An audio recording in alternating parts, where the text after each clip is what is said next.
നമസ്കാരം എല്ലാവർക്കും എൻ്റെ വിനീത നമസ്കാരം.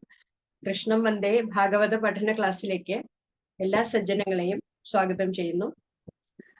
ശ്രീമദ് ഭാഗവതം തൃതീയ സ്കന്ധം അധ്യായം 25 ശ്ലോകം 33 വരെയാണ് കഴിഞ്ഞ ക്ലാസ്സിൽ എടുത്തത്. ക്ലാസ് നയിക്കുന്നത് ഭാഗവതാചാര്യൻ doctor P V Viswanathan Namboothiri സാറാണ്. ക്ലാസ് എടുക്കുന്നതിന് സാറിനെ സ്നേഹാദരപൂർവ്വം സ്വാഗതം ചെയ്യുന്നു. നമസ്തേ സാർ. 23 കഴിഞ്ഞ് ഒന്നും എടുത്തില്ലേ? 21 മുതലൊന്നും എടുത്തില്ലേ? 33 വരെയല്ലേ സാർ? 33. ശരി, എനിക്ക് തോന്നി 23 അല്ല, 33. ശരിയാ, ശരി. ഹരി ഓം സാർ. ഓം പവനവതു പവനൗനക്തു പവീരം കരാവഹൈ തേജസ്വിനാവധീതമസ്തു മാ വിദ്വിഷാവഹൈ. ഓം ശാന്തി ശാന്തി ശാന്തി. സമാധാനീയരായ എല്ലാ പിതാക്കൾക്കും വിനീതമായ പ്രണാമം. ശ്രീമദ് ഭാഗവതം തൃതീയ സ്കന്ധം അധ്യായം 25 ശ്ലോകം 34. മൂന്നാം സ്കന്ധം 25-ാം അധ്യായം 34-ാമത്തെ ശ്ലോകം. നൈകാത്മതം മേ സ്പൃഹയന്തി കേചിത് മത്പാദസേവാഭിരതാ മദീഹാം ന്യൂന്യതോ ഭാഗവത പ്രസജ്യം സഭാജയന്തേ മമ പൗരുഷാണി.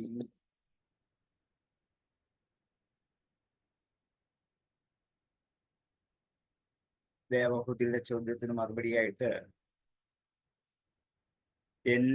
എന്നിൽ അങ്ങയിൽ ഉചിതമായ ഒരു ഭക്തിയുടെ സ്വരൂപം എന്താണ് എന്ന് ചോദിച്ചു. ഭക്തിക്ക് ഒത്തിരി തരത്തിൽ വ്യാഖ്യാനങ്ങളും നിർവചനങ്ങളും ഉണ്ട്. അങ്ങയിൽ വന്നു ചേരാൻ പറ്റുന്ന യഥാർത്ഥ ഭക്തിയുടെ സ്വരൂപം എന്താണ് എന്ന് ചോദിച്ചപ്പോൾ ഭഗവാൻ കഴിഞ്ഞ ഒരു ശ്ലോകത്തിൽ അതിന് മറുപടി ഒന്ന് ചുരുക്കി പറഞ്ഞിട്ട് ഭക്തിയാണ് ഏറ്റവും പ്രധാനം എന്ന് സമർത്ഥിക്കാൻ പോവാം. ന ഏകാത്മനാം നൈകാത്മതാം മേ സ്പൃഹയന്തി കേചിത്. കേചിത് ചിലരെ ഏകാത്മതാം മേ ന സ്പൃഹയന്തി. ഏകാത്മതാം ഏകമായിരിക്കുന്ന ആത്മാവോട് കൂടിയ എന്നോട് കൂടെ. ഏകാത്മതാം മേ എന്നിൽ വന്നു ചേരുമ്പോൾ നാനാത്വമായ ജീവഭാവങ്ങളൊന്നുമില്ല. എല്ലാ ജീവഭാവങ്ങളെയും ഒന്നാക്കി തീർത്ത് അദ്വൈത ബ്രഹ്മത്തിൽ ലയിച്ച് ഒന്നായി തീർന്ന അവസ്ഥയായി. അങ്ങനെ ഏകാത്മതാമേ അങ്ങനെയുള്ള എന്നിലേക്ക് ഏകമായിരിക്കുന്ന എൻ്റെ സ്ഥിതിയെ ആരാണോ നസ്പൃഹയന്തി ആഗ്രഹിക്കാത്തത് മത്പാദസേവാഭിരത മദീഹാഹ. ചിലര് എന്നോട് ഐക്യം പ്രാപിച്ച് സായുജ്യാവസ്ഥയിലുള്ള മോക്ഷസ്വരൂപത്തെ ചില ആഗ്രഹിക്കുന്നില്ല. അത് നമുക്കൊരു വിപ്രതിപത്തി തോന്നിക്കാം. കാരണം ഭക്തിയുടെ ഏക ലക്ഷ്യം മുക്തിയല്ലേ, ആ മുക്തിയിലേക്ക് എത്തുകയല്ലേ വേണ്ടത് എന്ന് തോന്നിക്കാം. പക്ഷെ ചിലർക്ക് മുക്തിയേക്കാൾ ഇഷ്ടം ഭക്തിയാണ്. ആ ഭക്തിയിലൂടെ അങ്ങനെ ജീവിച്ചു പോയാൽ മതി അവർക്ക്. അങ്ങനെയുള്ള ചിലരുണ്ട്. അതാണ് കേജിത് എന്ന് പറഞ്ഞുകൊണ്ടാണ്. മത്പാദസേവാഭിരത. അവർക്ക് ഒറ്റ ആഗ്രഹമേ ഉള്ളൂ, എൻ്റെ പാദത്തെ സേവിച്ചുകൊണ്ടേ കഴിയുക, അതിനപ്പുറത്തൊന്നുമില്ല. എന്താ പ്രഹ്ലാദന്റെ ഭക്തി ഇനിയും വരുന്നുണ്ട്. അവിടെയും ഇതാണ് പ്രഹ്ലാദൻ കാണിക്കുന്നത്. മുക്തിയല്ല പ്രഹ്ലാദൻ ആവശ്യമില്ല, അതൊന്നും എനിക്കിപ്പോൾ ആവശ്യമില്ല. മനുഷ്യ ജീവിതത്തിലെ ആത്യന്തികമായ ലക്ഷ്യം ഏറ്റവും ഒടുവിൽ നേടുന്നതിന് പേരാണ് മുക്തി. അതുവരെ എന്ത് വേണം? ഭക്തി വേണം. നമുക്കൊക്കെ ഈ പ്രപഞ്ചത്തിൽ ജീവിക്കണമെങ്കിൽ ഈ ഭക്തി കൊണ്ടേ പറ്റുള്ളൂ. ഈശ്വരഭക്തിയും കൃഷ്ണഭക്തിയും ഇല്ലാതെ ഞാൻ സായുജ്യം അടഞ്ഞു എന്ന് പറഞ്ഞാൽ നമുക്കിവിടെ കഴിഞ്ഞുകൂടാൻ പറ്റില്ലല്ലോ. അതിനാരും സമ്മതിക്കില്ല, നമുക്ക് പറ്റത്തുമില്ല. അതുകൊണ്ട് ഭക്തിയിലൂടെ ജീവിക്കുക, മുക്തി എന്ന ലക്ഷ്യത്തിലേക്ക് എത്തുക. ഇതാണ് ഇപ്പൊ അമ്മ ചെയ്യേണ്ടത്. അമ്മയ്ക്ക് വേണ്ടത് ഇപ്പോൾ മുക്തിയല്ല, ഭക്തിയാണ്. ആ ഭക്തിയിലൂടെ പോകുമ്പോൾ അവസാനം അത് തന്നെ കിട്ടിക്കൊള്ളും. അതിനുവേണ്ടി ആഗ്രഹിക്കണ്ട, അത് തന്നെ വന്നിരുന്നു. അപ്പൊ നമ്മൾക്ക് കൂടി നൽകുന്ന ഒരു ഉപദേശം, നമുക്ക് ഭാഗവതം ഏത് വിഷയം എടുത്താലും ഭക്തിക്ക് ഏറ്റവും മുൻതൂക്കം കൊണ്ട് നടക്കുന്നുണ്ട്. മുക്തിയേക്കാൾ ഏറ്റവും വലുത് ഭക്തി തന്നെയാണ്. അത് കപിലൻ, ഭഗവാൻ തന്നെ കപിലനായി അവതരിച്ച് ദേവഹൂതിക്കും നമ്മളോട് പറഞ്ഞു തന്ന കാര്യമാണ്. മത്പാദസേവാഭിരത മദീഹാഹ, എന്റെ ആഗ്രഹം അനുസരിച്ച് പ്രവർത്തിക്കുന്നവരാണ്, എനിക്ക് വേണ്ടി കർമ്മം ചെയ്യുന്നവരാണ്. മദീഹ ഏ അന്യോന്യതോ ഭാഗവതാഹ പ്രസജ്യ, ആരാണോ ഭാഗവതന്മാരായിട്ട് ചില ഭാഗവതന്മാർ എന്നെ സേവിക്കുന്നതിൽ താല്പര്യമുള്ളവരും എനിക്ക് വേണ്ടി പ്രവർത്തിക്കുന്നവരുമായിട്ട് അന്യോന്യത പ്രസജ്യ, തമ്മിൽ തമ്മിൽ കൂടിച്ചേർന്നിട്ട് യോജിച്ചിട്ട്, അന്യോന്യത പരസ്പരേണ,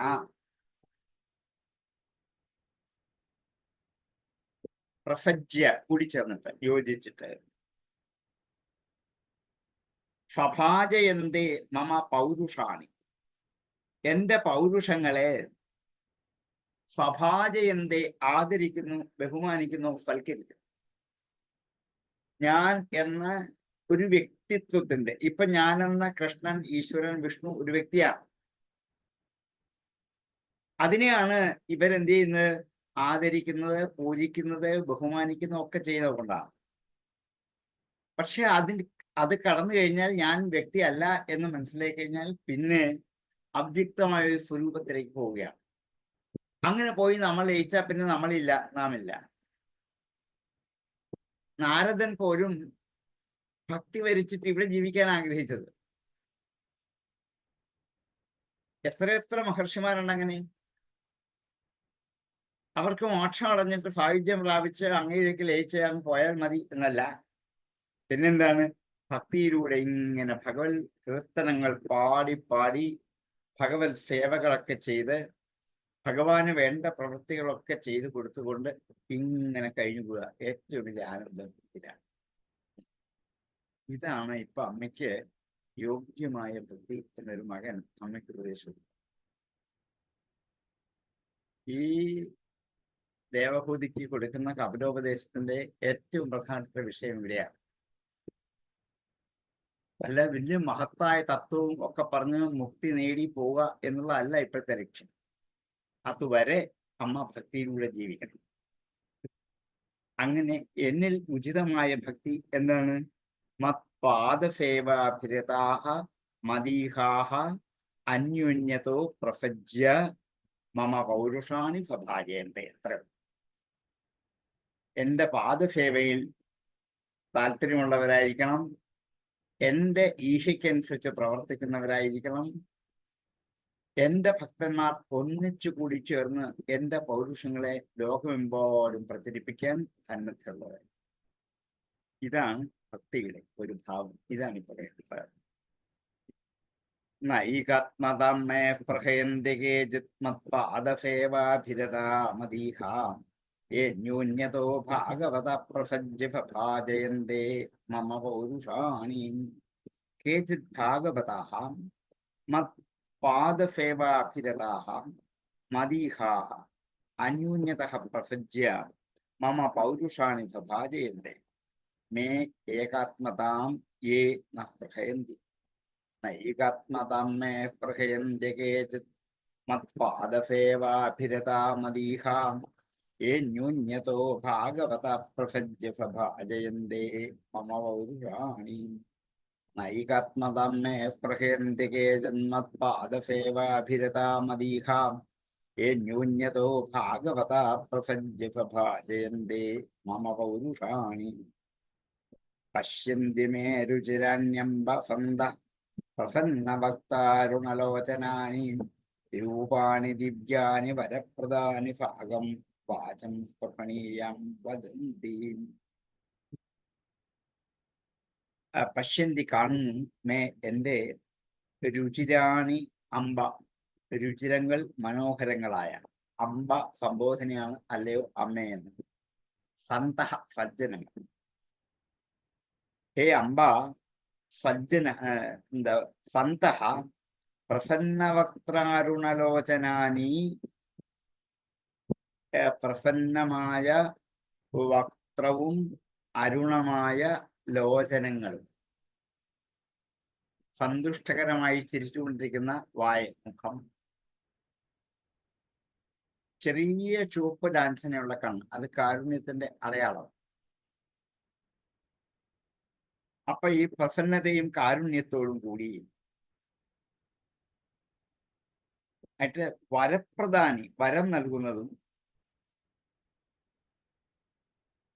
ദിവ്യാനി രൂപാണി, രുചിരാണി ദിവ്യാനി രൂപാണി, രുചിരങ്ങളായ ദിവ്യങ്ങളായ എന്റെ രൂപങ്ങളെ പശ്യന്തി കാണും.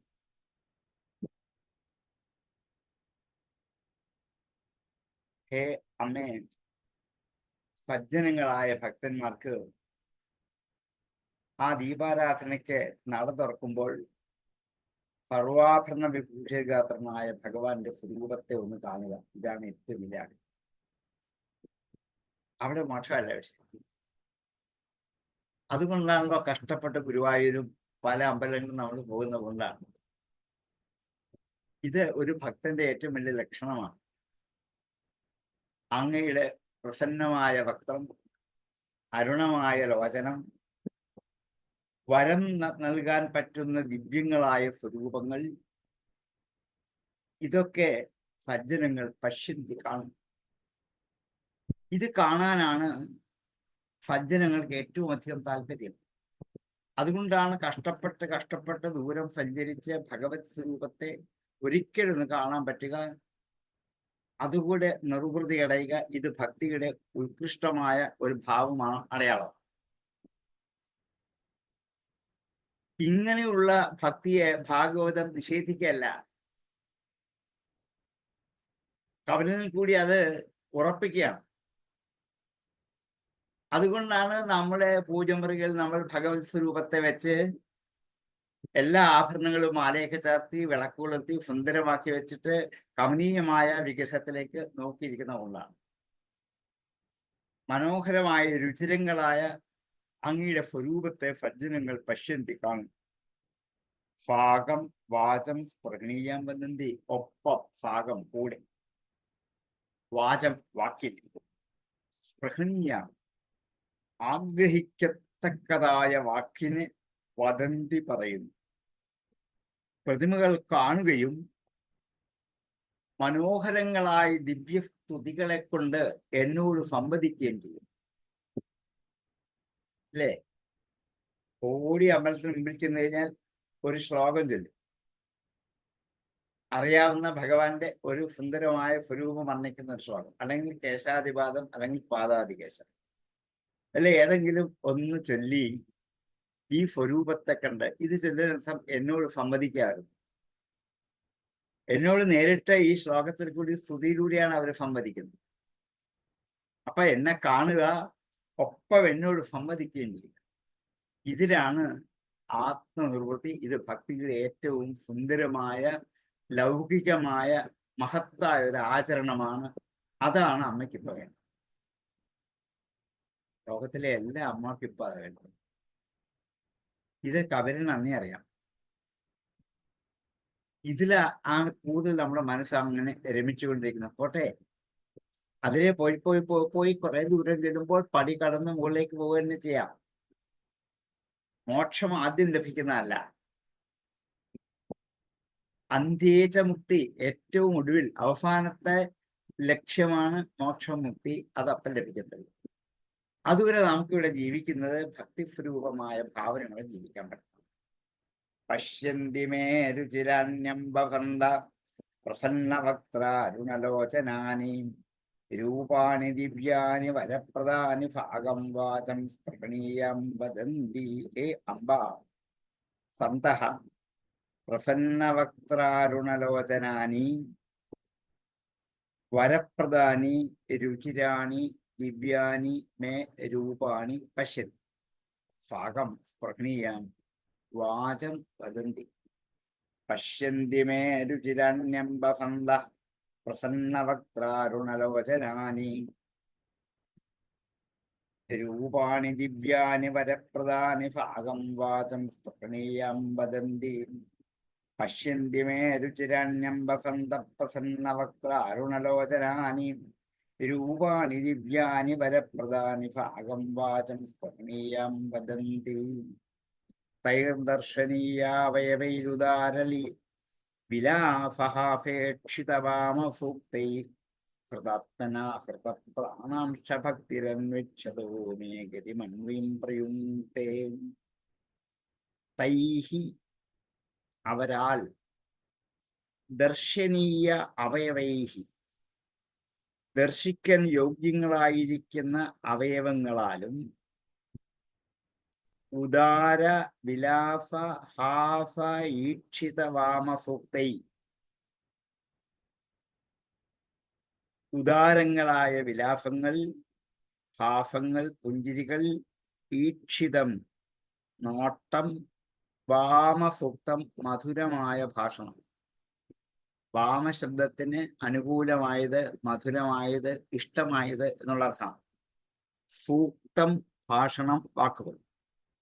വാമസൂക്തൈ എൻ്റെ ഈ ശരീര അവയവങ്ങൾ, ദർശനീയങ്ങളായ അവയവങ്ങൾ, അതുപോലെ എല്ലാ അഭീഷ്ടങ്ങളും സാധിച്ചിരുന്ന ഉദാരങ്ങളായ എൻ്റെ വിലാസങ്ങൾ, അതേപോലെ എൻ്റെ മന്ദഹാസം, എൻ്റെ കടക്കണ്ണുകൊണ്ടുള്ള നോട്ടം, മധുരമായ സംഭാഷണം, ഇതൊക്കെ ഭക്തന്മാരുടെ മനസ്സിനെയും ഇന്ദ്രിയങ്ങളെയും ആനന്ദിപ്പിക്കുന്നതാണ്. ഹൃതാത്മനോ അതുകൊണ്ട് ആകർഷിക്കപ്പെട്ട ആത്മാവോട് കൂടിയവരായ ഹൃതപ്രാണാംശ ഭക്തി പ്രാണനെ പോലും ഹരിക്കപ്പെടുന്ന അവർക്ക് ഈ ഭക്തി അനിച്ഛതോമേ ഗതിം അൺവീം പ്രയുക്ത. അനിച്ഛത ആഗ്രഹിക്കാത്തവരാണെങ്കിലും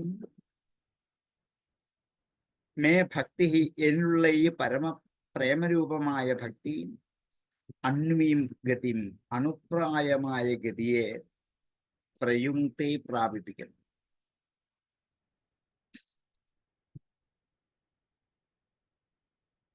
എൻ്റെ കിരീടം മുതൽ പാദം വരെയുള്ള അവയവങ്ങൾ ശരീരത്തിൻ്റെ അല്ലെ, എപ്പോഴും അങ്ങനെയാണ്. കേശാദിപാദവും പാദാദികേശവുമാണ് സ്വരൂപത്തെ നമ്മൾ എപ്പോഴും കണ്ടറിയുന്നത്, ദേവിയായാലും ദേവനായാലും ആരായാലും. അങ്ങനെയുള്ള എൻ്റെ ഓരോ ശരീര അവയവങ്ങളും അപ്പം എന്താണ്, ഭഗവത് സ്വരൂപത്തിൻ്റെ ഭാഗവതത്തിൽ കണ്ട പലതരത്തിലുള്ള കളികൾ നമ്മളിങ്ങ് മനസ്സിൽ കൂടി കടന്നു വരും. ഈ വിഗ്രഹത്തിലേക്ക് നോക്കി കാണണം. അമ്പലത്തിന് മുമ്പേ ചെന്ന് കഴിഞ്ഞാൽ ഓടിച്ചത് എന്തിനാണ്? വിഗ്രഹം ഒന്ന് കാണാനാ. കണ്ട അപ്പ പിന്നെ കാണാൻ നിൽക്കും കുറച്ചു നേരത്തേക്ക്. കാണാതെ വിചാരിച്ചിട്ടല്ല, ഈ കണ്ടപ്പോൾ ഞാൻ ഭഗവാന്റെ സ്വരൂപങ്ങൾ, ലീലകൾ, കളികൾ ഓരോന്നിങ്ങനെ ഓർത്തോർത്തു പോയി. ഇതിലൂടെ ഒരു ഭക്തന്റെ മനസ്സ് എത്ര ഭംഗിയായിട്ട് വ്യാസൻ ആവിഷ്കരിക്കാം. എത്രയോ കാലം മുമ്പാണ്. നമ്മൾ വിചാരിക്കും നമ്മുടെ മനസ്സിൽ മാത്രമേ ഇതാരും അറിയില്ല. ഇത് വ്യാസൻ കണ്ടെത്തിയിട്ട് ആവിഷ്കരിച്ചു തരികയാണ്. ഇതാണ് മനസ്സ്. ചെന്നു കണ്ണടയ്ക്കുന്നു, ഭഗവാന്റെ ഓരോ കളികൾ, ലീലകൾ. അതുമാത്രമല്ല, ഭഗവാന്റെ കടക്കണ്ണുകൊണ്ടുള്ള നോട്ടത്തെക്കുറിച്ച്, അതേപോലെ ഞാൻ ഭഗവാനോട് പറയുന്ന മധുരമായ വാക്കുകൾ, അത് കേട്ട് ഭഗവാൻ എന്നെ അനുഗ്രഹിക്കുന്നത് എന്നിങ്ങനെ മുമ്പിൽ നിൽക്കുന്ന ഭക്തന്റെ മനസ്സും ഇന്ദ്രിയങ്ങളും ഒക്കെ ആനന്ദിപ്പിക്കുന്ന തരത്തിൽ അവരിൽ നിറഞ്ഞു തുളുമ്പുന്ന ആ ഭക്തി പതുക്കെ പതുക്കെ അവരറിയാതെ മുക്തിയുടെ ഭാവത്തിലേക്ക് ചേർന്നുള്ളൂ, ലയിപ്പിച്ചു. അവരുപോലും അറിയില്ല. അത് മുക്തിയുടെ അവസ്ഥയിലേക്ക് ചെന്ന് എത്തുകയാണ്.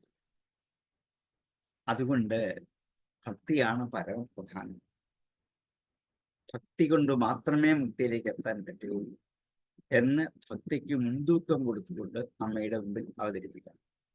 തൈർദർശനീയാവയവൈരുദാര വിലാസഹാഫേക്ഷിതവാമസൂക്തൈ ഹൃതാത്മനോ ഹൃതപ്രാണാം ച ഭക്തി അനിച്ഛതോ മേ ഗതിമൻവീം പ്രയുങ്ക്തേ തൈർദർശനീയാവയവൈരുദാര വിലാഫഃ അഭീക്ഷിതവാമഭുക്തൈ ഹൃതാത്മനോ ഹൃതപ്രാണാംശ ഭക്തി അനിച്ഛതോ മേ ഗതിമൻവിം പ്രയുങ്ക്തേ തൈഃ ദർശനീയ അവയവൈഃ ഉദാര വിലാഫഃ അഭീക്ഷിതവാമഭുക്തൈഃ ഹൃതാത്മന ഹൃതപ്രാണാഞ്ച അനിച്ഛതഃ അപി മേ ഭക്തിഃ അന്വീം ഗതിം പ്രയുങ്ക്തേ തൈർദർശനീയാവയവൈരുദാരാം വിലാഫഃ അപേക്ഷിതവാമഭുക്തൈ ഹൃതാത്മനോ ഹൃതപ്രാണാംശ ഭക്തി അനിച്ഛതോ മേ ഗതിമന്വീം പ്രയുങ്ക്തേ അധോ വിഭൂതിം മമ മായാവിനസ്താം ഐശ്വര്യമഷ്ടംഗമനുപ്രവൃത്തം ശ്രിയം ഭാഗവതിം വാ സ്പൃഹയന്തി ഭദ്രാം പരഫ്യമേ തേഷ്ണുവതേ തു ലോകേ. അഥ അനന്തരം മമ വിഭൂതി, എന്റെ വിഭൂതിയെ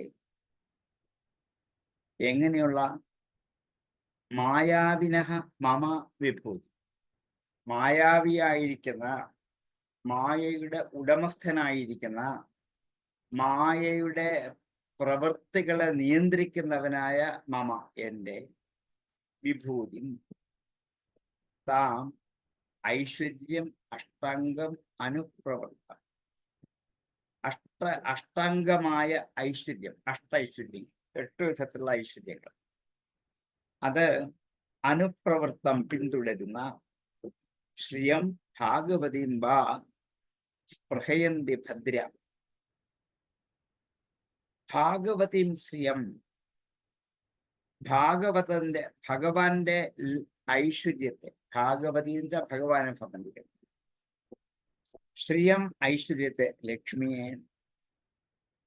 വാ ആകട്ടെ, അസ്പൃഹയന്തി ആഗ്രഹിക്കുന്നില്ല. എങ്കിലും അവർ പരഫ്യമേ ലോകെ, പരനായ എന്റെ ലോകത്തിൽ, പരഫ്യമേ ലോകെ തേ അശ്നുവത്തെ, അവര് എന്റെ പരമമായ ലോകത്തെ അനുഭവിക്കുന്നവരാണ്. ഭക്തി കൊണ്ട് നേടേണ്ടത് എന്താണ്? അജ്ഞാനത്തെ നശിപ്പിക്കാൻ. അതാണ് ഭക്തിയുടെ ഒരു വലിയ അടയാളം. ഭക്തി കൊണ്ട് ജ്ഞാനം ഉണ്ടാകുക തന്നെ ചെയ്യും, അജ്ഞാനം നശിക്കും. നമുക്കറിയാം എത്ര എത്ര എത്ര മഹർഷീശ്വരന്മാർ ഈ ശാസ്ത്രങ്ങളൊന്നും പഠിച്ചിട്ടില്ല. കേവലമായ ഭക്തി കൊണ്ട് തന്നെ അവർ എന്ത് ചെയ്തു? ഈ ജ്ഞാനം നേടിയെടുത്തവരാണ്. ജ്ഞാനം ഉള്ളിലുണ്ട്, അതിന്റെ മറ നീക്കി ഒന്ന് പ്രകാശിപ്പിച്ചാൽ മാത്രം മതി. അതിന്റെ മറ മാറ്റിക്കളയാൻ, മായയുടെ മറ മാറ്റിക്കളയാൻ ഭക്തിക്ക് കഴിയും. രാമകൃഷ്ണൻ പരമഹംസൻ ഏറ്റവും വലിയ ഉദാഹരണമാണ്. അതേപോലെ അമൃതാനന്ദമയി, അടുത്ത കാലം വരെയുള്ള എത്രയെത്രയോ ഭക്തന്മാർ ഈ വേദങ്ങൾ, വേദശാസ്ത്രങ്ങൾ, ഇതിഹാസ പുരാണങ്ങൾ എല്ലാം പഠിച്ചിട്ടില്ല. പിന്നെന്താണ്? ഭക്തി കൊണ്ട് മാത്രം അവർ ജ്ഞാനയുക്തരായി മാറിയവരാണ്. അതുകൊണ്ട് അവിദ്യ ഇല്ലാതായാൽ ജ്ഞാനം തെളിഞ്ഞു വരും. ഇത് ഭക്തിയുടെ ഒരു മഹാത്മ്യമാണ്. ഇത് നമ്മളാരും പ്രാർത്ഥിക്കാതെ വന്നു ചേരും. ഭക്തിയുടെ ഒരു മൂർധന്യാവസ്ഥയിൽ നമ്മൾ അപേക്ഷിക്കാതെ ഈ ജ്ഞാനം നമ്മിലേക്ക് വന്നു ചേരും. അങ്ങനെ വന്നാൽ അഷ്ടൈശ്വര്യങ്ങളും ലഭിക്കും. ഇതൊക്കെ എവിടെ നിന്നുണ്ടായി നമ്മൾ അത്ഭുതപ്പെടും. അതുകൊണ്ട് ഇതൊന്നും ഇവർ ആഗ്രഹിക്കുന്നവരല്ല, അഷ്ടൈശ്വര്യം വേണമെന്ന് ആഗ്രഹിക്കുന്നതല്ല, പക്ഷെ വന്നു ചേരും. ഒടുവിൽ പരമപുരുഷനായ എൻ്റെ ലോകത്തിലേക്ക് ആ ഭക്തന്മാർ പതുക്കെ പതുക്കെ കടന്നു വന്ന് പരമാനന്ദം അനുഭവിച്ച് എന്നോട് ചേരുന്നവരാണ്. ഇതാണ് ഭക്തി കൊണ്ട് മുക്തി എന്ന് ഭാഗവതം നമ്മുടെ മുമ്പിൽ പലപ്പോഴും പറയുന്നത്. അധോ വിഭൂതിം മമ മായാവിനസ്താം ഐശ്വര്യമഷ്ടംഗമനുപ്രവൃത്തം ശ്രിയം ഭാഗവതിം വാ സ്പൃഹയന്തി ഭദ്രാം പരഫ്യമേഷ്ണുവതേ തുലോകേ അഥാ മായാവിനഃ താം വിഭൂതിം മായാവിനഃ മമ താം വിഭൂതിം അനുപ്രവൃത്തം അഷ്ടാംഗം ഐശ്വര്യം ഭാഗവതിം ശ്രിയം അസ്പൃഹയന്തി തേ പരഫ്യമേ ലോകേ ഭദ്രാം ശ്രിയം അശ്നുവതേ അധോ വിഭൂതിം മമ മായാവിനസ്താമൈശ്വര്യമഷ്ടംഗമനുപ്രവൃത്തം ശ്രിയം ഭാഗവതിം വാ സ്പൃഹയന്തി ഭദ്രാം പരഫ്യമേ തേഷ്ണുവതേ തു ലോകേ അധോ വിഭൂതിം മമ മായാവിനസ്താം ഐശ്വര്യമഷ്ടംഗമനുപ്രവൃത്തം ശ്രിയം ഭാഗവതിം വാ സ്പൃഹയന്തി. അവിടെ വാ സ്പൃഹയന്തി എന്ന് എടുത്തു പറയാം, അല്ലെങ്കിൽ വാ സ്പൃഹയന്തി എന്നായിപ്പോ അർത്ഥം വിപരീതമാണ്. വാ സ്പൃഹയന്തി ഭദ്രാം പരഫ്യമേ തേഷ്ണുവതേ തു ലോകേ.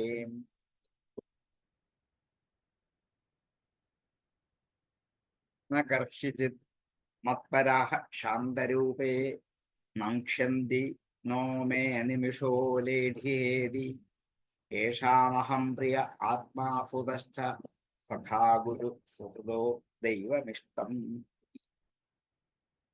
കർഹിച്ചിത് ഒരിക്കലും, മത്പരാഹ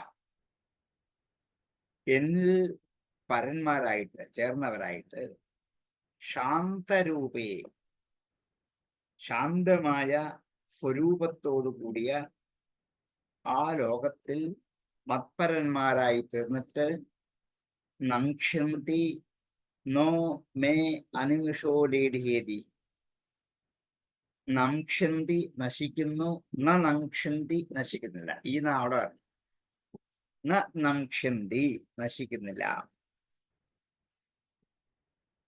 ശാന്തമായ രൂപത്തോടു കൂടി ആ ലോകത്തിൽ എന്നെ ആശ്രയിച്ചവർ ഒരു കാലത്ത് നശിക്കില്ല. അവർക്ക്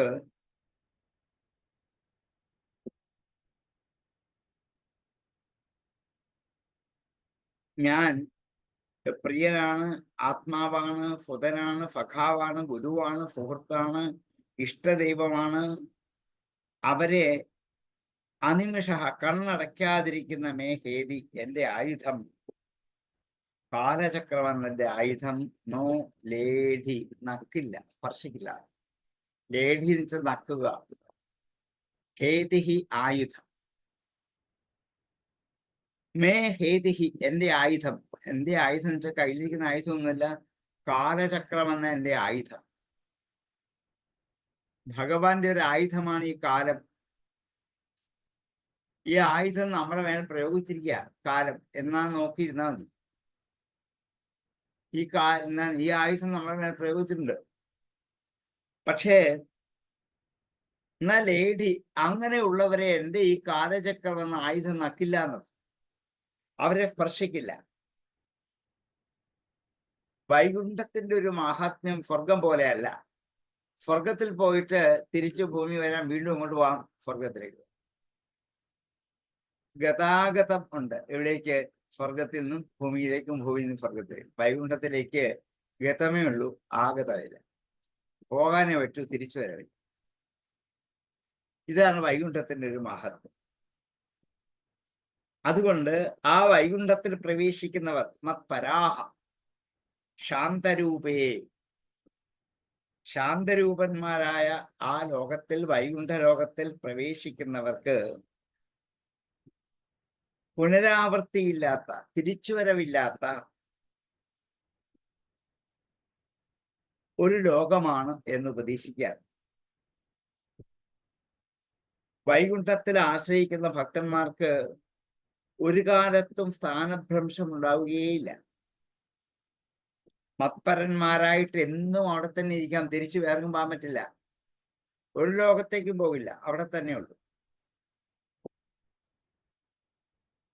അവർക്ക് എന്നിലാണ് പ്രീതിയുള്ളത്, അവരുടെ മക്കളെ പോലെ, ഭാര്യയെ പോലെ, ബന്ധുക്കളെ പോലെ, പുത്രന്മാരെ പോലെ എന്നെയും സ്നേഹിച്ചു. അവരെ പോലെ തന്നെ, അവരുടെ ആത്മാവിനെ പോലെ എന്നെ സ്നേഹിച്ചു. അതുകൊണ്ട് അവരുടെ ആത്മാവും പുത്രനൊക്കെ ഞാൻ തന്നെയാണ്. ഭഗവാനെ പുത്രഭാവേനെ കണ്ട് സ്നേഹിച്ചാൽ ഭഗവാൻ പുത്രനാവും. അങ്ങനത്തെ കഥ നമുക്ക് എത്രയുണ്ട്? ഭഗവാൻ പുത്രനായി ജനിക്കണം. ഞാൻ തന്നെ ഇപ്പൊ അങ്ങനെ വന്നല്ലേ ഇവിടെ. നിങ്ങൾക്ക് പുത്രനായിട്ട് ഞാൻ തന്നെ ഇപ്പൊ ജനിച്ചു വന്നതാണ്. കാരണം നിങ്ങൾ ആരാധിച്ച മുഴുവൻ പുത്രഭാവനയിൽ എന്നെ, ഞാൻ പുത്രഭാവനയിൽ വന്നു. ഇങ്ങനെ നിങ്ങളുടെ മനസ്സിൽ ഏത് ഭാവനയ്ക്കനുസരിച്ച് നിങ്ങൾ ആരാധിക്കുന്നു, അതുകൊണ്ട് നിങ്ങളുടെ എല്ലാ സ്നേഹവും എന്നിലേക്ക് തന്നെ. ഏതുപോലെയാണ്? പ്രിയ ആത്മാ സുതശ്ച സഖാ ഗുരുഹു സുഹൃദ ദൈവം. യേശാം, ഇങ്ങനെയുള്ള ഭക്തന്മാരുടെ മുമ്പിൽ ഞാൻ പ്രിയനാണ്, അവർക്ക് പ്രിയപ്പെട്ടവനാണ്, അവരുടെ ആത്മസ്വരൂപമാണ്, അവരുടെ പുത്രന്മാരാണ്, അവരുടെ കൂട്ടുകാരാണ്, അവരുടെ ഗുരുവാണ്, അവരുടെ സുഹൃത്താണ്, അവരുടെ ദൈവമാണ്, അവരുടെ ഇഷ്ടം. ഇങ്ങനെ ഞാൻ തന്നെയാകുന്നു അവർക്കുള്ളതെല്ലാം. അവർ ആരൊക്കെ പൂജിച്ചാലും അത് എന്നിലേക്കുള്ള പൂജയായിട്ട് പരിണമിക്കും.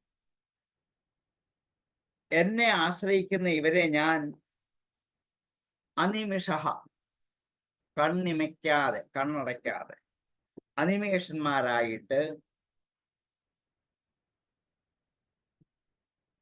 സകലരെയും ബാധിക്കുന്ന എൻ്റെ കാലചക്രം അവരെ ബാധിക്കുന്നു. അതുകൊണ്ട് അവർക്ക് നാശമില്ല, വൈകുണ്ഠത്തിൽ നിന്നും ച്യുതിയില്ല, ആനന്ദത്തിൽ നിന്ന് ച്യുതിയില്ല, വൈകുണ്ഠത്തിൽ കാലബാധയില്ല എന്ന് സാരം.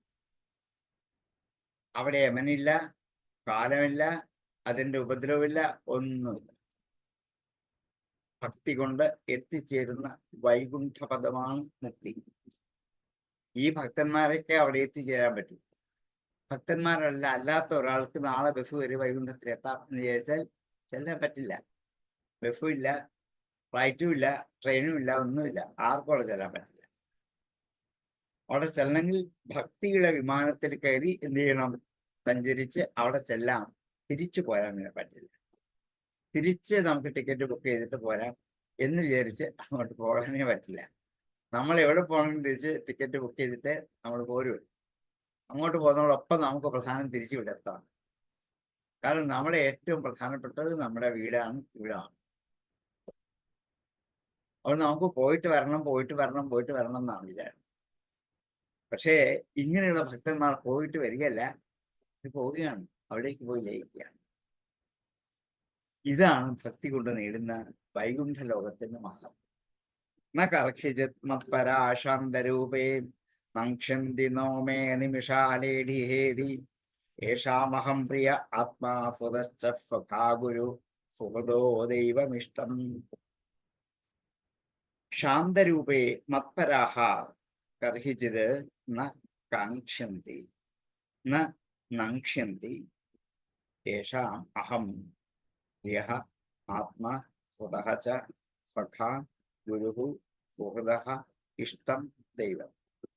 താൻ അനിമിഷഃ മേ ഹേതിഃ താൻ നോലേതി ന കർഹിചിത് മത്പരാശാന്തരൂപേ നംക്ഷന്തി നോ മേ നിമിഷോ ലേഢ്യേതി യേഷാമഹം പ്രിയ ആത്മാ സുതശ്ച സഖാ ഗുരുഃ സുഹൃദോ ദൈവമിഷ്ടം. ന കർഹിചിത് മത്പരാഃ ശാന്തരൂപേ നംക്ഷന്തി നോ മേ നിമിഷോ ലേഢ്യേതി യേഷാമഹം പ്രിയ ആത്മാ സുതശ്ച സഖാ ഗുരുഃ സുഹൃദോ ദൈവമിഷ്ടം.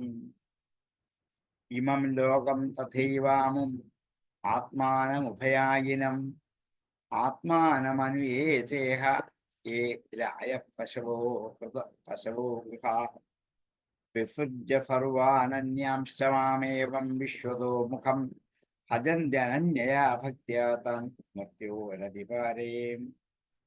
ഇമം ലോകം ഈ ലോകത്തെയും തഥൈവ അമും ആ ലോകത്തെയും ആത്മാനം ആത്മാവിനെയും ഉഭയായിനം രണ്ടിടത്തേക്കും പോകുന്ന ആത്മാവിനെയും ഈ ലോകത്തും വൈകുണ്ഠലോകത്തും രണ്ടിടത്തും എപ്പോഴും സ്ഥാനം ഉറപ്പിച്ചിരിക്കുന്ന ഇമം ലോകം തഥൈവ അമും ഉഭയായിനം ആത്മാനം ആത്മാനം അനു ഏ ചേഹ മേരായ പശവോ ഗുഹ ആത്മാനം അനു ആത്മാവിനെ പിന്തുടർന്നുകൊണ്ട് അനുകൂലിക്കുന്നവരായിട്ട് ഏ ച ഇഹ രായഹ രായഹന്ത ദ്രവ്യം ധനാദികളായ ദ്രവ്യങ്ങൾ പശവോ പശുക്കൾ ഗൃഹാഹ വീടുകൾ അതൊക്കെ വിസൃജ്യ ഉപേക്ഷിച്ചിട്ട് സർവാൻ അന്യാംശമാമേവം വിശുദ്ധമുഖം ബാക്കിയുള്ളതെല്ലാം ഉപേക്ഷിച്ചിട്ട് വിശുദ്ധമുഖനായ എന്നെ തന്നെ ഭജിക്കുന്നു അനന്യയാ ഭക്ത്യാ മറ്റൊരിടത്തേക്കും പോകാത്ത ഭക്തി കൊണ്ട് താൻ അവരെ മൃത്യോഹോ അതിപാരേ അവരെ ഞാൻ മരണത്തിന്റെ അക്കരെ എത്തിക്കണം മൃത്യോഹോ അതിപാരേ മൃത്യുവിന്റെ അപ്പുറത്തേക്ക് എത്തിക്കുന്നതാണ്. അപ്പൊ ഈ ലോകത്തിലും പരലോകത്തിലുമുള്ള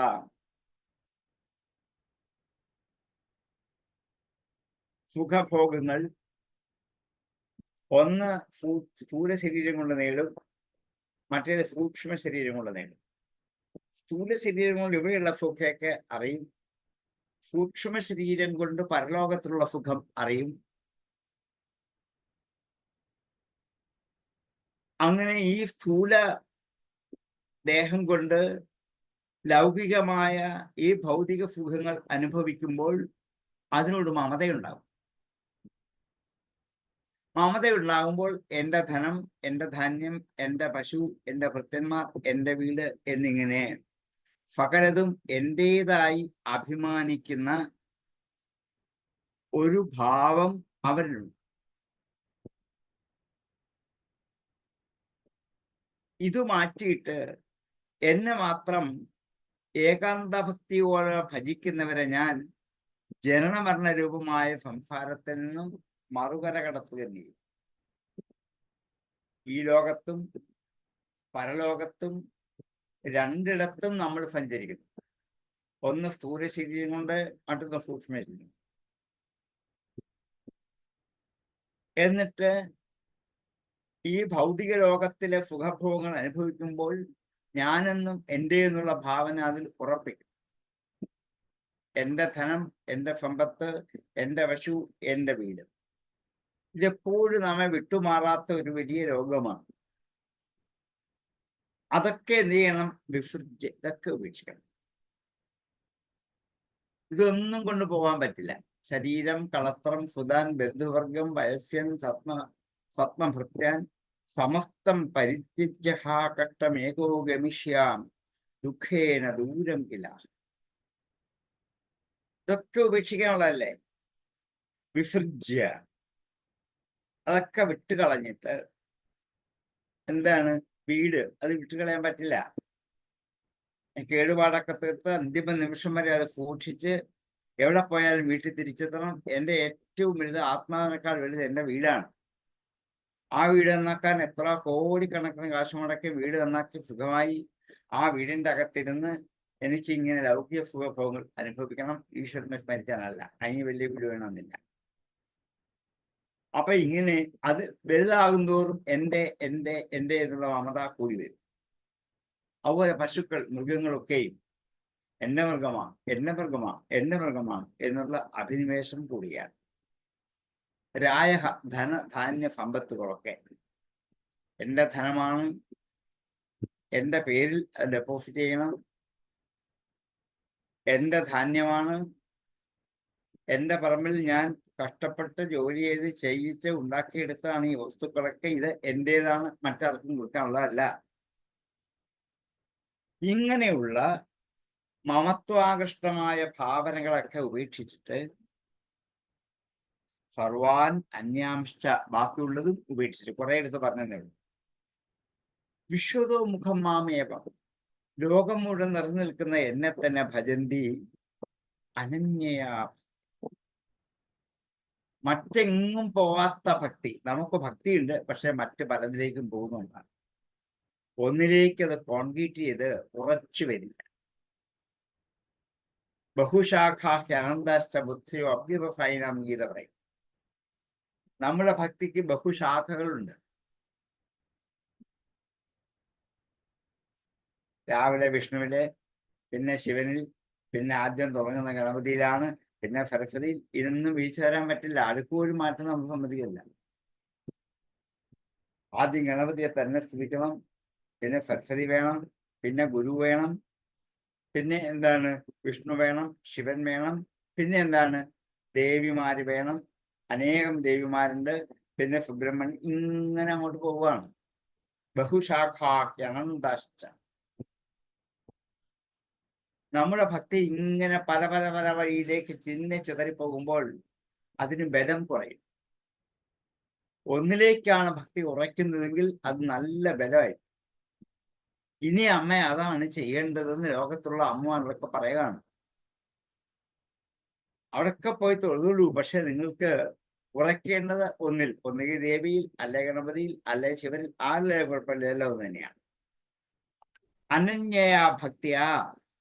അങ്ങനെ എന്നെ ആശ്രയിക്കുന്നവരെ മൃത്യുവിന്റെ അപ്പുറത്ത് ഞാൻ കടത്തിവിടും. അവരിലേക്ക് എത്തും. അവർ നേരിട്ട് മോക്ഷത്തിലേക്ക് തന്നെ പോവുകയാണ്. മരിക്കില്ല എന്നല്ല അർത്ഥം. മൃത്യു ഉണ്ടായാൽ വീണ്ടും ജനിക്കേണ്ടി വരും. അതാണ് മൃത്യുവിന്റെ അക്കരെ എത്തിക്കുക എന്ന് വെച്ചാൽ ജനനമില്ലാത്ത അവസ്ഥയിലേക്ക് എത്തിക്കുക. മൃത്യോഹു അതിപാരേ. മൃത്യുവിന്റെ അക്കരയ്ക്ക് എത്തിച്ചാൽ പിന്നെ ജനനം ഉണ്ടാകും. ഇതാണ് എൻ്റെ ഭക്തന്മാരിൽ ഞാൻ ചെയ്യുന്ന ഏറ്റവും വലിയ കാരുണികമായ പ്രവൃത്തി. ഇമം ലോകം തഥൈവാമം ആത്മാനമുഭയായിനം ആത്മാനമനുയേചേഹ ഏരായപ്പശവോ ഗൃഹാം വിസർജ്യ സർവാരണ്യാംശ്ച മാമേവം വിശ്വതോ മുഖം ഭജന്ത്യനന്യയാ ഭക്ത്യാ താൻ മൃത്യോരതിപാരേ. ഇമം ലോകം ഉഭയായിനം ആത്മാനം ഇഹ ആത്മാനം അനു ഏ രായഃ പശവഃ ഗൃഹാഃ സർവാൻ അന്യാംശ്ച വിസർജ്യ വിശ്വതോ മുഖം മാം അനന്യയാ ഭക്ത്യാ ഏ ഭജന്തി താൻ മൃത്യോഃ അതിപാരേ.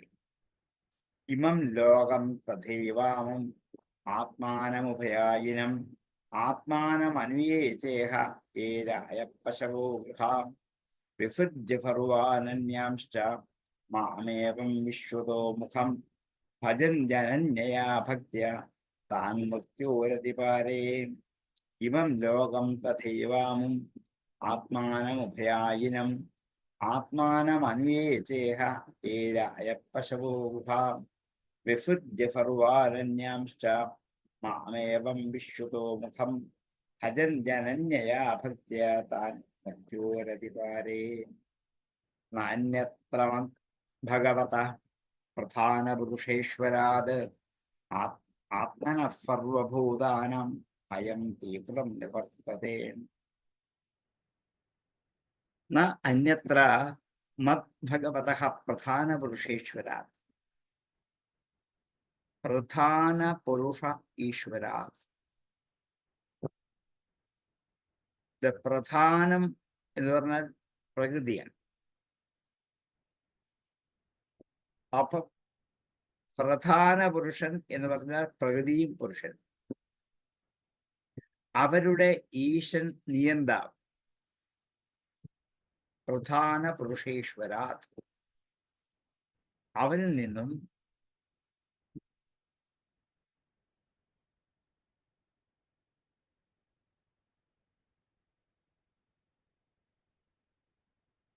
ഭഗവതഃ മത് ഭഗവതഃ ഭഗവാനായ എന്നിൽ നിന്നും പ്രധാന പുരുഷേശ്വരാത് ഭഗവതഃ മത് ന അന്യത്ര. ഒന്നുമില്ല. ആത്മന സർവഭൂതാനാം ഭയം തീവ്രം നിവർത്തത. അങ്ങനെ ആയാൽ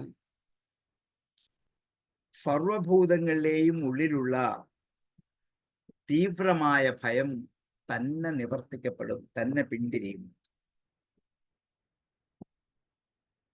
പ്രകൃതിയും പുരുഷനും അവരുടെ നിയന്താവും ഞാൻ തന്നെയാണ് എന്ന് ഉറപ്പിച്ചുകൊണ്ട് ആരെന്നെ ആശ്രയിക്കുന്നുവോ അവർക്ക് ജനനമരണ ദുഃഖത്തിൽ നിന്നും നിവൃത്തി ഉണ്ടാകും. അന്യദേവന്മാരെ പലരെ ആശ്രയിച്ചു പോയാൽ അതുണ്ടാകില്ല എന്നുള്ളത് മാത്രമല്ല, അവരൊക്കെ കാലഭീതി ഉള്ളവരാണ്. അതുകൊണ്ട് തീവ്രമായ ഭയത്തെ നിവർത്തിക്കണമെങ്കിൽ എന്നിലേക്ക് തന്നെ ചേരണം.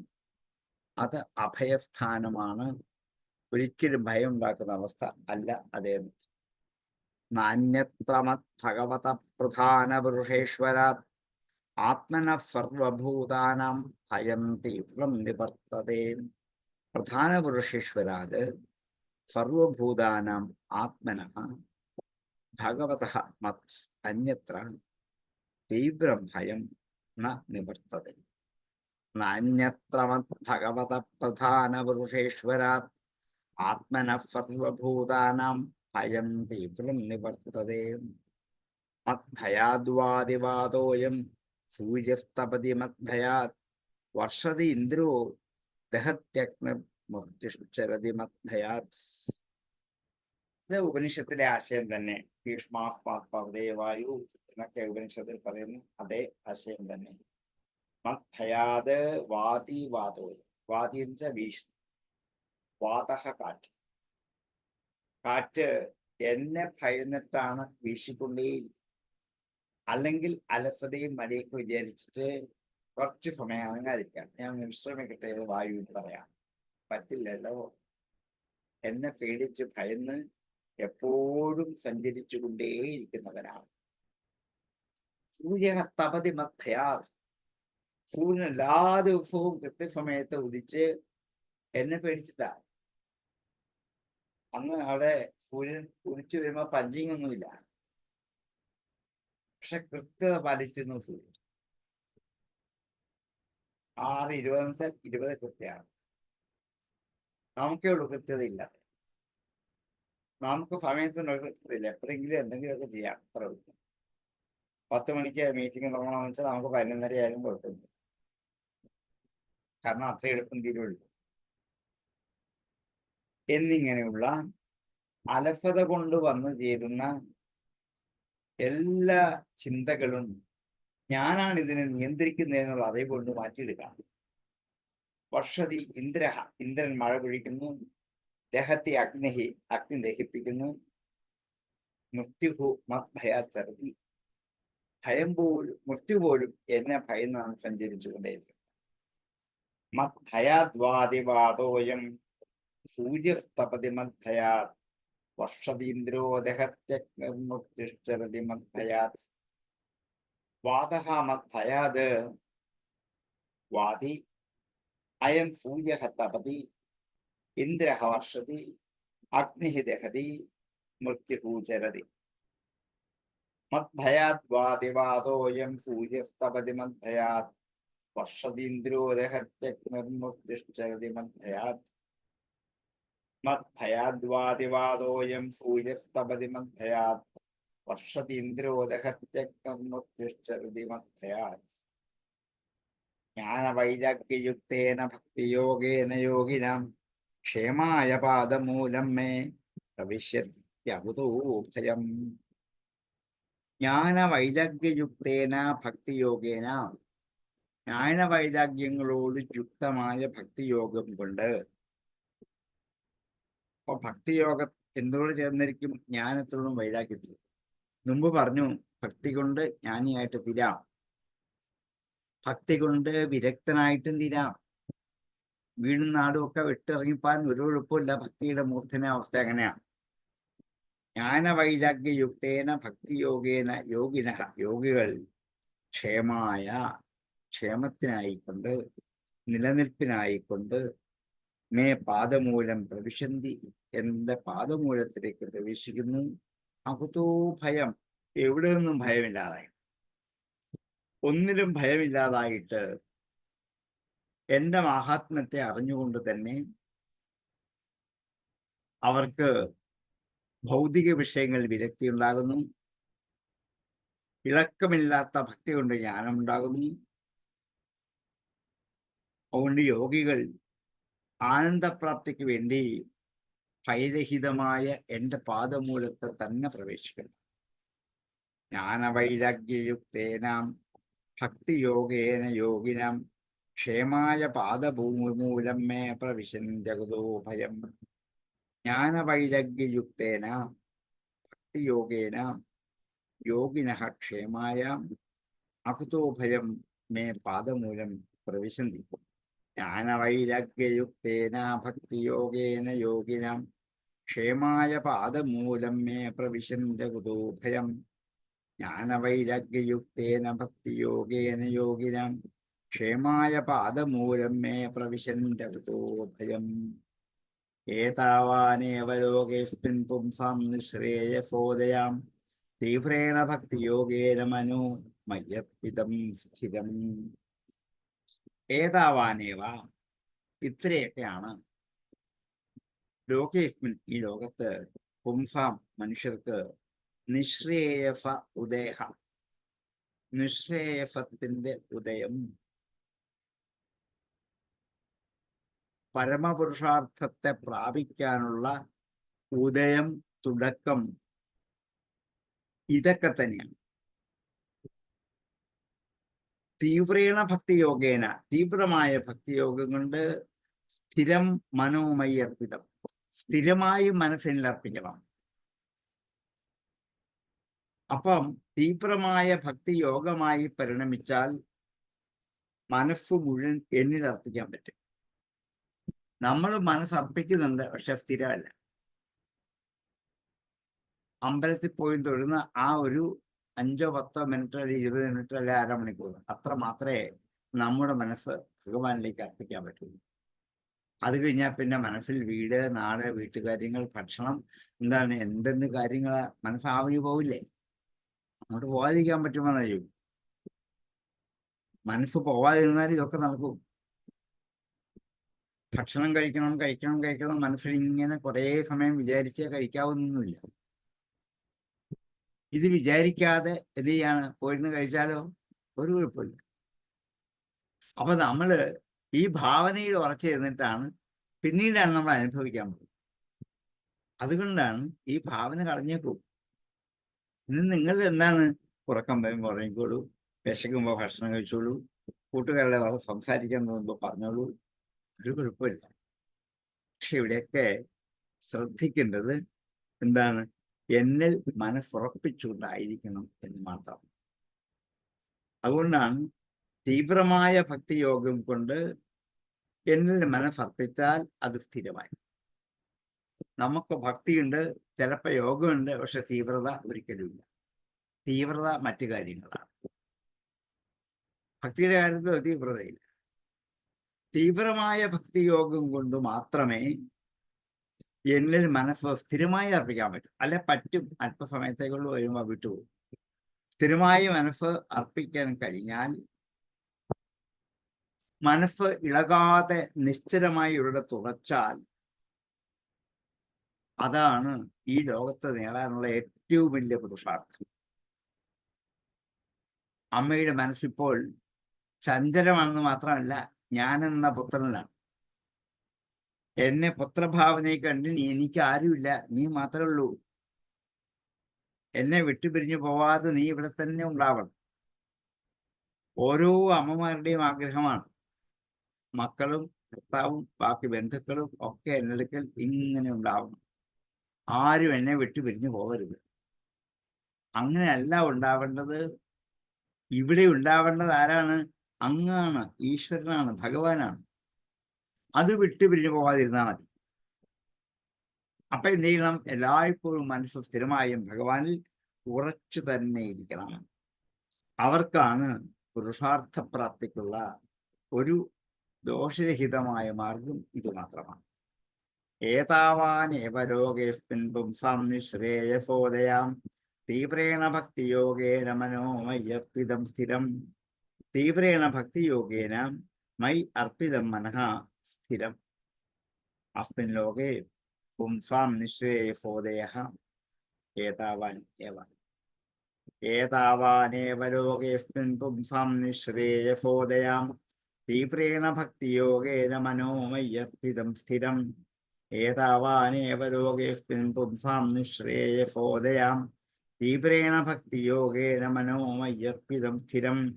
തീവ്രേണ ഭക്തിയോഗേന മൈ അർപ്പിതം മനഃ സ്ഥിരം.